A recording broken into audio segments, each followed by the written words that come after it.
the Emergency Committee for Israel, Brookings, Heritage, AIPAC, WINEP, JINSA, PNAC, CNAS, the AEI, FPI, CFR, and CSP. It sure does seem sometimes like the war party's got the foreign policy debate in D.C. all locked up. But not quite. Check out the Council for the National Interest at councilforthenationalinterest.org. They put America first, opposing our government's world empire, and especially their Middle Eastern madness. That's the Council for the National Interest at councilforthenationalinterest.org. All right, y'all, welcome back to the show here. I'm Scott Horton. My website is scotthorton.org. You can find 10 years' worth of interviews, more than 2,500 of them now, going back to 2003 there. Next up on the show today is Ann Jones. She's the author of Kabul in Winter, Life Without Peace in Afghanistan, and more recently, War is Not Over When It's Over, from 2010. And she's got this great piece at TomDispatch.com. Of course, everything foreign policy-wise from Tom Dispatch also runs at antiwar.com under Tom's name. Tom Graham, Ann Jones, the Afghan Endgame, with a question mark at the end. Welcome to the show, Ann. How are you doing? I'm doing well, thanks, and thanks for inviting me, Scott. Well, I'm very happy to have you here, and I think this is a really important story. I really wanted people to have a chance to hear you tell it. First of all, can you tell us about your experience in Afghanistan and your journalism there? Well, I started going to Afghanistan in 2002, and actually after 9/11 and Bush's war, I was so annoyed by the whole thing. It was so counter to everything I believed that I decided I would quit this writing business and go try to be useful to women in Afghanistan. So I went and volunteered with a couple of non-governmental organizations, or NGOs, that were trying to assist women. And I did that for most of each of the next 4 or 5 years. But, of course, after I'd been there for 2 or 3 years, you could see perfectly clearly which way the wind was blowing, and I was so outraged by the way everything was being mismanaged with complete disregard for what Afghans thought, that, of course, I took up writing again, the only skill I have, and wrote a book about what I saw happening in Afghanistan. And actually, even though that book came out 7 years ago now, if you read it, you can sort of understand why nothing ever came right in Afghanistan. And I've gone back every year since to work again with the women, my women colleagues there, and also to do some reporting for Tom Dispatch and for The Nation. And things have sort of gone from bad to worse, but I finally decided I needed to know what this U.S. military was doing, so I've also embedded with the military to try to see how they were looking at things and what that experience was like. And I'm afraid I've gone right back to reporting from the civilian point of view. And I just spent January there talking again with my old colleagues, helping them out with some things, but mostly just talking to Afghans about how they see what's going on and what they think the future holds in store for them now that the U.S. and NATO forces are going to be leaving. Mm. Well, now, when it comes to like the core of the failure, is it the Americans or is it just Afghanistan? They don't want to be fixed or taken over or helped or made right or whatever else. Oh dear! Oh no! No. When after the American invasion, I was amazed when I first went there, thinking, boy, nobody's going to want to see an American after we killed about 4,000 civilians in Kabul with those initial bombings.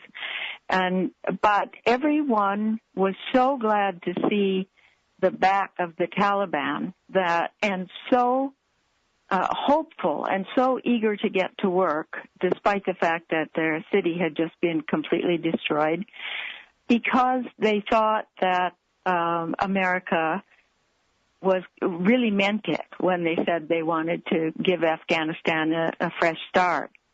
So the optimism and the willingness to work, the eagerness to get right at it in those first 2 years was amazing, just amazing. Now, does that count for Kandahar too, or that's just in the capital? No, it was true in Kandahar as well. Communication was so bad in the country at that point that there were parts of the country that for years still believed that these soldiers running around were the Russians. So it's hard to say exactly what the viewpoint was in many different parts of the country. But I think that was the general feeling, and it was certainly pervasive in Kabul, which was also full of refugees at the time. But of course, the first thing that the U.S. and the so-called international community did was to call that Bonn conference and of their good pals and put in place a government that was the same old government. It was the people that or the same old suspects. It was the people, the men who had fought with the Mujahideen, who were the Mujahideen warlords that the U.S. and Saudi Arabia had funded to fight against the Soviets during that proxy war against the Soviet Union. And these men were universally people that the Afghan citizens wanted to be tried for war crimes. And they certainly thought that even if that was not going to happen, they should never be allowed to have any place in government. Well, of course, they were all put right back in place governing the country. And they've been there ever since. And Afghans usually refer to that and to the meetings and constitutional convention and so on that went on just after that. We're talking now about the years 2003, 4, even a little bit into 2005. They refer to that as the great mistake.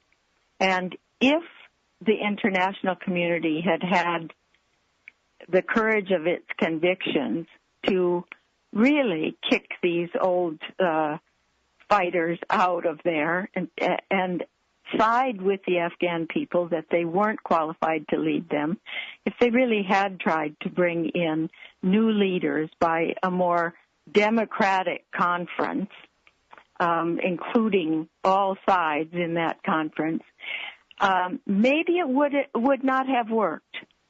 But Afghans believe that it would have if they had been able to choose new leaders, make a fresh start with the international community behind what they wanted, which is a democracy, then things would have been very different.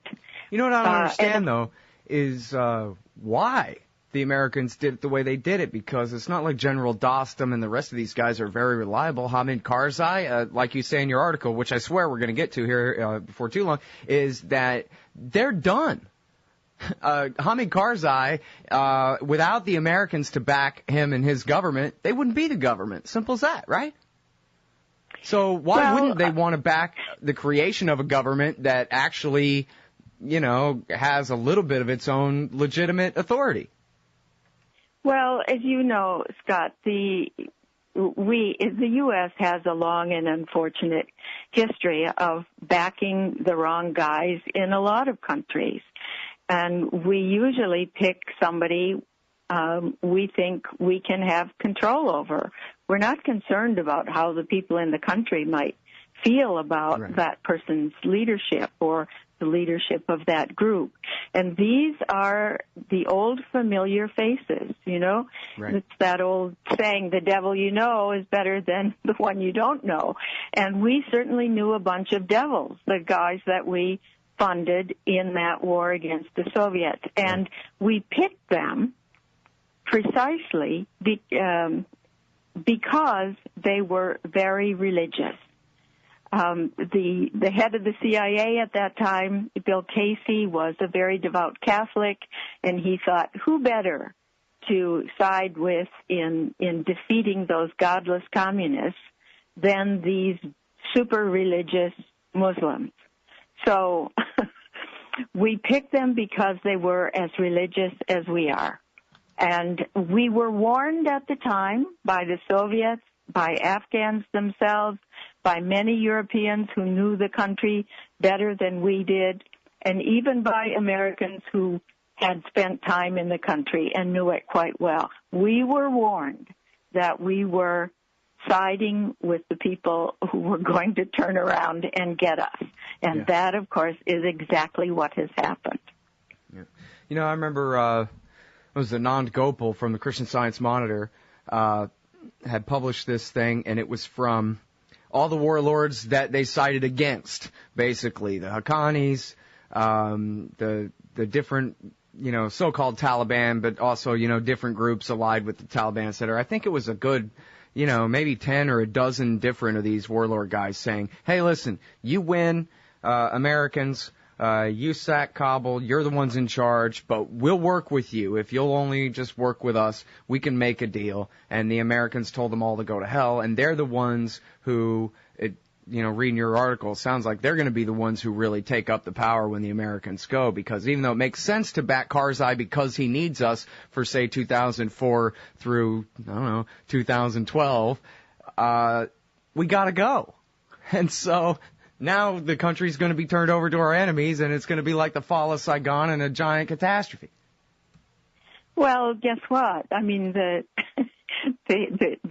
great elephant in the middle of the room is all the Taliban and Taliban sympathizers and former members of the Taliban government who have been in this Karzai government all along. And the High Peace Council that he appointed to make peace has 12 members of the former Taliban government and many, many sympathizers. I mean, these people have never left. They are, in many respects, on the same side of things. They're battling each other for power, but in a great many things, and one that particularly concerns me is their views of women, they think just alike.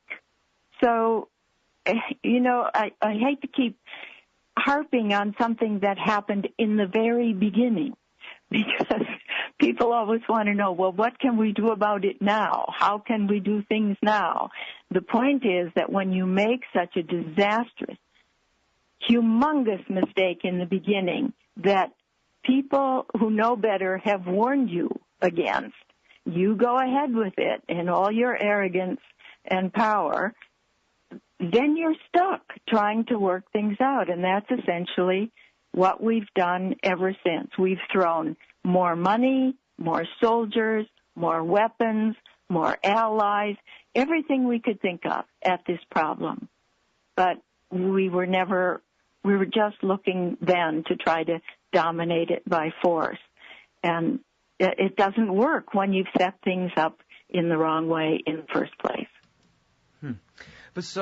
But I guess I am horribly ignorant about this war I've been covering for a dozen years here. If there's so many Taliban guys inside the Karzai government as it is, then they ought to really be able to make a deal when the Americans have to leave, if they ever leave. I mean, I know they signed a deal with state till 2024, but it doesn't seem like you're buying that in your article. I don't know. But can't they make a deal with Mullah Omar and actually not have a fall of Saigon here? Just Dostum and Omar will have to shake hands, and then they'll go about waging war together against the people of the country. I mean, that's what a government is, right? Well, they're working to make this kind of power-sharing agreement. They're working on this from many different angles, the U.S. and other countries, trying to get some sort of agreement that can look like peace. the problem is that whenever you make a power-sharing agreement among militia leaders or, militants who've been fighting for years, and I'm talking now about worldwide, wherever that kind of agreement is made to end a civil war, it always falls apart in the next year or two, because the people that you're having, the people who are sitting down at the table and making the peace agreement are the guys who've been making war all these years. They don't know how to make peace. They're war makers. They're all after power. So they may make a temporary agreement, but it's not going to last very long. And Afghans realize that, which is why so many already of those who can afford it are leaving the country on legitimate passports that take them out of the country, and so many others, the poorer people, are leaving with smugglers. They say 36,000 people left legitimately last year, and the estimate is at least 50,000 who left with smugglers trying to find their way to Europe. Many of them have died already along the way. So, people are abandoning the country because they recognize that any kind of peace agreement that's made between these old warriors is not going to last, and things are going to go from bad to worse. The other factor, of course, is just the economic collapse that is already occurring with the removal of troops and members of the international community, and then the more substantial citizens and business people of Kabul who are leaving and taking their money and their investments elsewhere.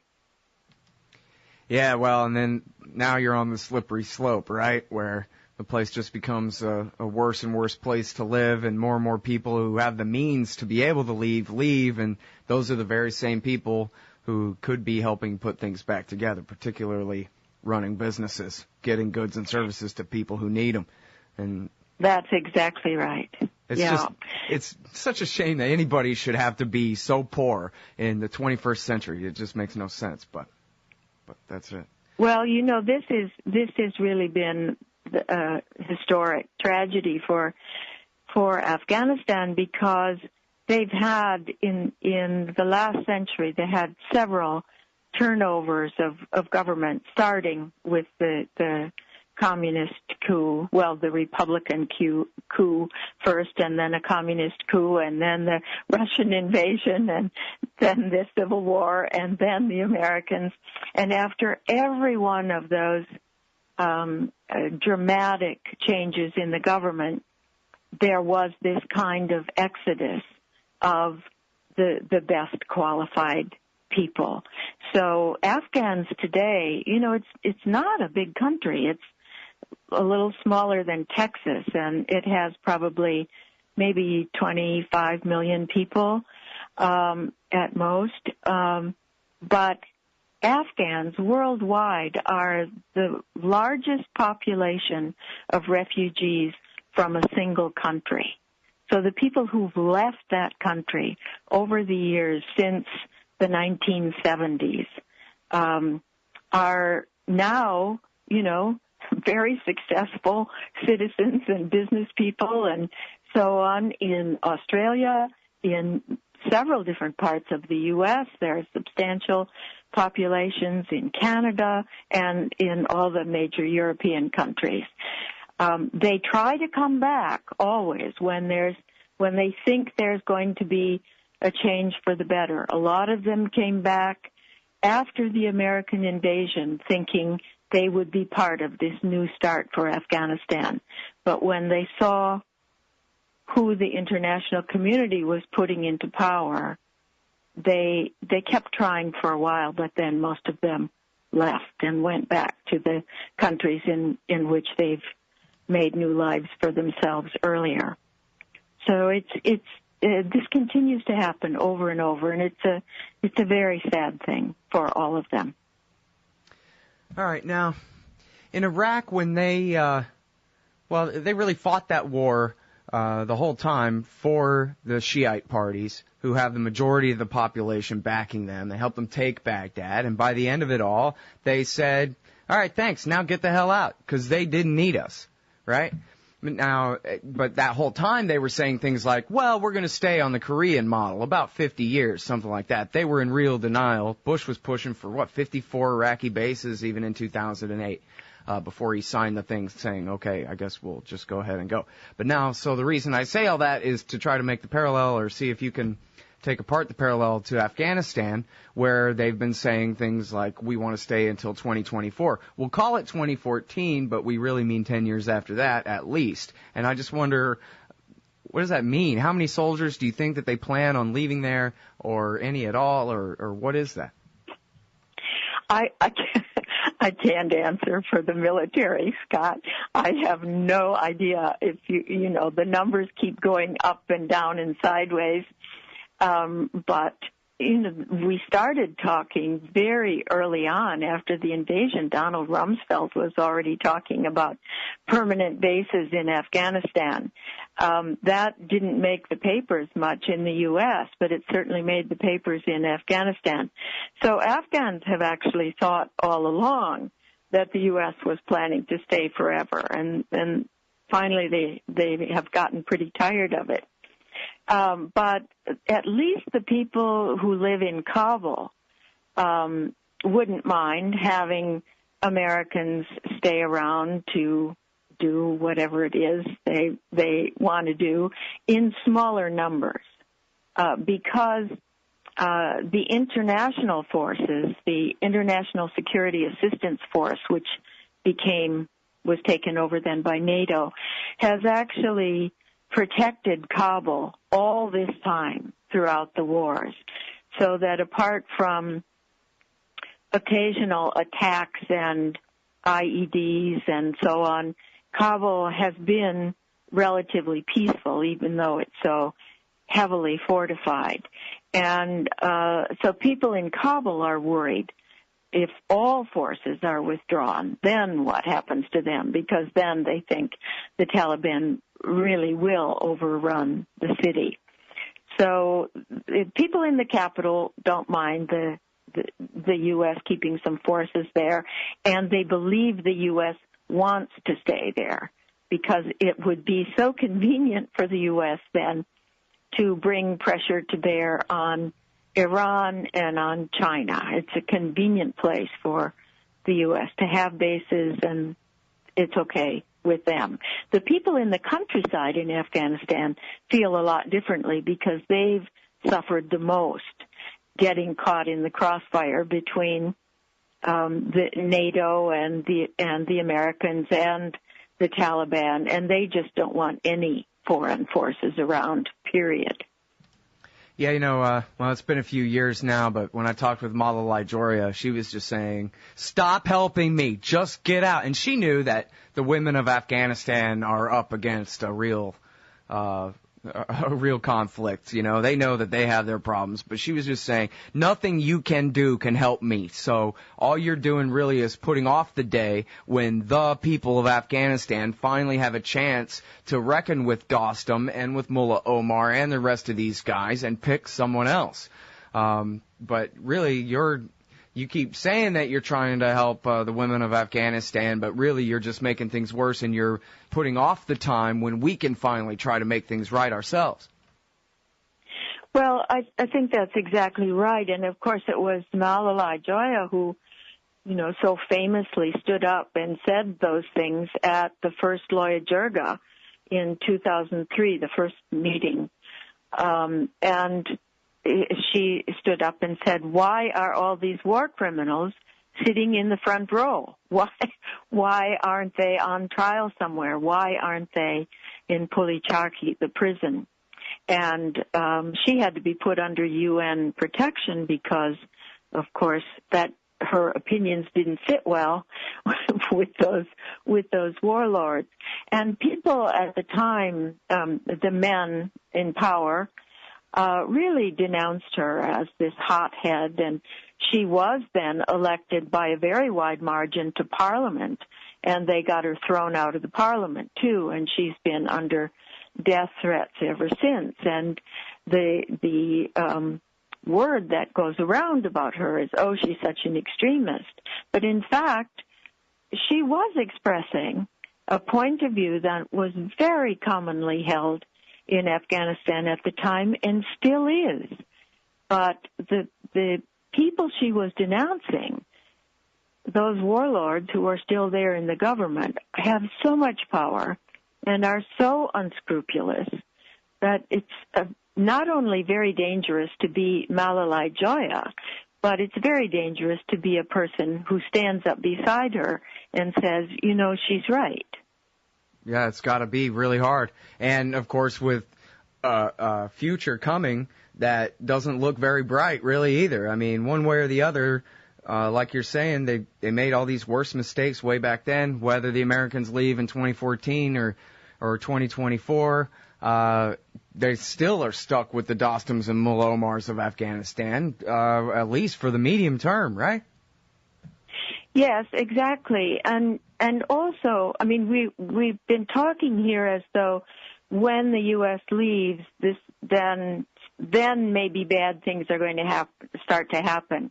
So I think to get this. Well, I don't mean it like that. Here, I just mean it more like the bad things that'll be happening then will no longer be distorted by the American presence, and it'll be more like, you know, the results will be more like natural power where it belongs rather than who gets paid off and armed by the Americans. You know what I mean?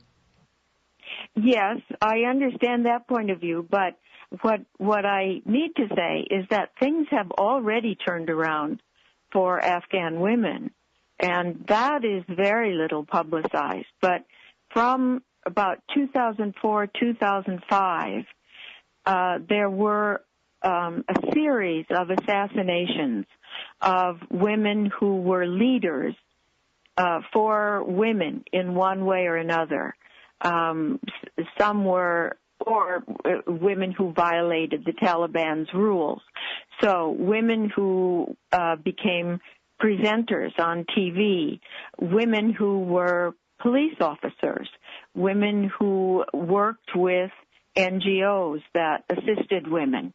And no one was ever arrested for any of those assassinations. And not only was nobody ever arrested, but neither Karzai nor anybody in his government spoke out about this at all. So, of course, once it was clear that, hey, nobody's going to pay a penalty for this, then this really got to be routine. And those assassinations of women who stand up for women in any capacity continue month after month after month, along with the assassinations and other punishments of schoolgirls, school teachers, now the girls who are working in the polio vaccination campaign. One was just shot and killed while I was there. And this happens on a weekly or monthly basis over and over again. It's been happening now for, 8 years on a steady basis, and no one in the government has ever said a word against it, and no one has ever paid any price for it. Wow. So that tells you already where women stand in this country. And on the... I knew that there was horrible violence and even, political assassinations and all that, but I got to admit, I'm pretty astounded that nobody says a word about it, and no male politician will stick his neck out whatsoever on this. No, never. And, when we have these other crimes, like the green on blue crimes, where Afghan police or soldiers kill their trainers or other members of the the NATO or U.S. military. Boy, that is big news. That is a terrible crime. But you can, if the Taliban shoots down a woman who's on the provincial council in Parwan province and kills her and her husband and wounds their children severely, not a word is said. Yeah, well, I'm sorry that we have to end it here. I hope I can get you back on the show and learn much more about Afghanistan. Well, yeah, it's been great. It's been a pleasure to talk to you, Scott. I'm sorry I'm such a bringer of bad news on. Well, it's not your war, you know. You're doing your best. We don't hold you responsible. Yeah. Okay, thank you. Everybody, that is Ann Jones, and she's writing over at Tom Dispatch. This piece is called The Afghan Endgame. Her books are Kabul in Winter, Life Without Peace in Afghanistan, and the most recent one from 2010 is War is Not Over When It's Over, and that's about women in the war zone there. Hey everybody, Scott Horton here, inviting you to check out the Future Freedom Foundation at FFF.org. They've got a brand new website with new and improved access to more than 20 years worth of essays promoting the cause of liberty. And FFF's writers, including Jacob Hornberger, Jim Bovard, Sheldon Richmond, Anthony Gregory, Wendy McElroy, and more, aren't just good. They're the best at opposing and discrediting our corrupt overlords in Washington and their warfare, welfare, regulatory police state. That's the Future Freedom Foundation's new and improved site at FFF.org. Man, you need some Liberty stickers for the back of your truck. At LibertyStickers.com, they've got great state hate, like Pearl Harbor was an inside job. The Democrats want your guns. U.S. Army, die for Israel. Police brutality, not just for black people anymore. And government school, why you and your kids are so stupid. Check out these and 1,000 other great ones at LibertyStickers.com. And of course, they'll take care of all your custom printing for your band or your business at TheBumperSticker.com. That's LibertyStickers.com. Everyone else's stickers suck.